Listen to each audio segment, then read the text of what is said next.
لله رب العالمين والصلاة والسلام على سيد الأنبياء والمرسلين محمد وآله وصحبه أجمعين أما بعد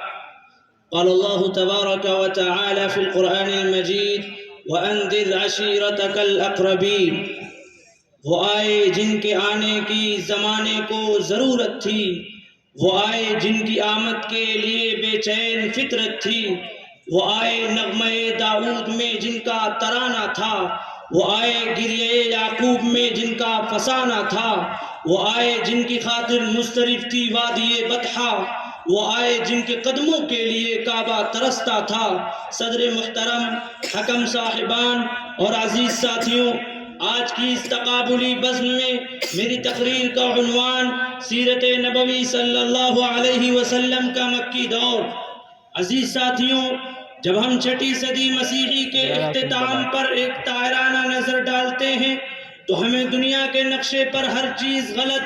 غیر منصفانہ اور غیر عادلانہ نظر آتی ہے۔ پوری دنیا ظلم و ستم اور جبر و استبداد کی آماج گاہ بنی ہوئی دکھائی دیتی ہے۔ پوری دنیا میں یہودیت، نصرانیت اور مجوسیت پر عمل ہوتا تھا۔ ایک طرف قیصر روم عیسائیت کا پرچم اٹھائے ہوئے تھا تو دوسری طرف کسریٰ و فارس مجوسیت کا علم بردار تھا۔ گویا کہ پوری دنیا میں ظہر الفساد فی البر والبحر بما کسبت ایدی الناس کا عالم بپا تھا۔ چنانچہ ایسے پرفتن حالات میں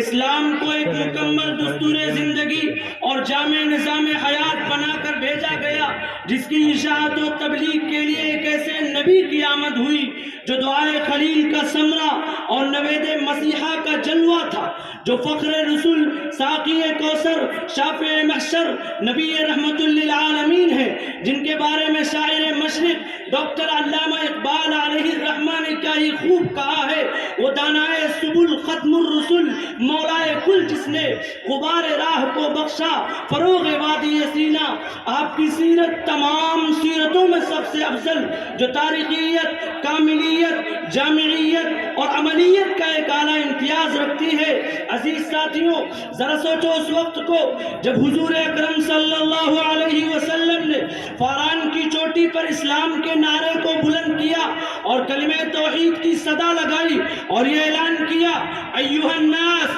قولوا لا الہ الا اللہ تفلحوا، تو سارا مکہ آپ کا دشمن بن گیا اور وہ اپنی پوری شاطرانہ و عیارانہ چالوں اور اپنی قوت و طاقت سے نور اسلام کو بجھانے میں لگ گیا اور آپ کو اتنا زد و کوف کیا کہ آپ کا چہرہ خون آلود ہو گیا۔ مگر قربان جائیے اس رفیق غار صدیق اکبر پر کہ جنہوں نے حضور کی حمایت میں اپنا سب کچھ لٹا دیا اور حضور پر اپنی جان نچھاور کرنے کے لیے تیار ہو گئے۔ ذرا اس وقت کو یاد کیجئے جب دار الندوہ میں بیٹھ کر کفار مکہ آپ کے خلاف سازشیں رچ رہے تھے اور آپ کو قتل کرنے کی منصوبہ بندی کر رہے تھے، تو آپ ہی کی دعاؤں کا ثمرہ تھا جس نے عمر فاروق کے قلب کو نور ایمان سے مزین کر دیا تھا، جس کا نتیجہ یہ ہوا کہ کل جو عمر محمد کا سر قلم کرنے جا رہا تھا، آج وہی عمر عادل بن کر اصحاب محمد کی فہرست میں شامل ہو گیا۔ قربان جائیے اس عمر فاروق پر کہ جن کی شجاعت و بہادری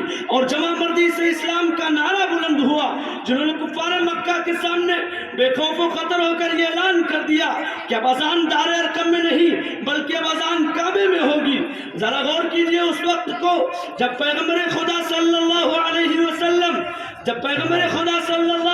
وسلم مکے کی گلیوں کے اندر کلمہ حق کا نعرہ بلند کر رہے تھے اور کلمہ توحید کی صدا لگا رہے تھے، تو آپ کن مصائب و آلام سے دوچار ہو رہے تھے۔ وہ شخص جس نے معراج کی رات میں آسمانوں کی سیر کی تھی، وہ شخص جس کے لیے قرآن اترا تھا، وہ پیغمبر جس کے چہرے کو قرآن نے وہ ضحیٰ کہا، آج کعبے کی گلیوں کے اندر وہ پیغمبر چلتا ہے تو راستے میں کانٹے بچھا دیے جاتے ہیں، کلمہ طیبہ کے جرم میں اس کے شفاف چہرے پر کوڑا ڈال دیا جاتا ہے۔ مگر قربان جائیے اس ہستی پر، اس کملی والے پر کہ جو ان حالات کے باوجود بھی بلغ ما انزل الیک من ربک کے فریضے کو انجام دینے کے لیے گالیاں کھاتا رہا، لوگ پتھر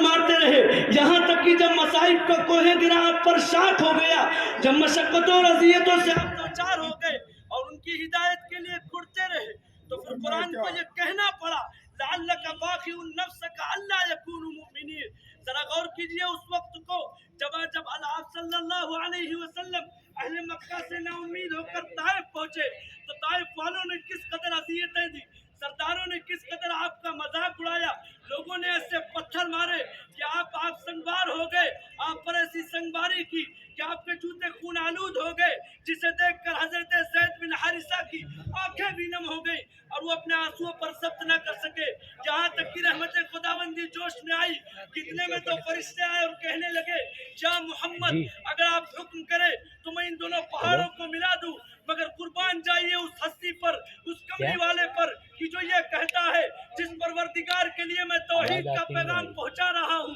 اگر وہ اس بات پر راضی ہے کہ میرے چہرے پر لوگ پتھر مارے، مجھے راستے میں گھسیٹے، میرا چہرہ خون آلود ہو، تو محمد بھی اس بات پر راضی ہے.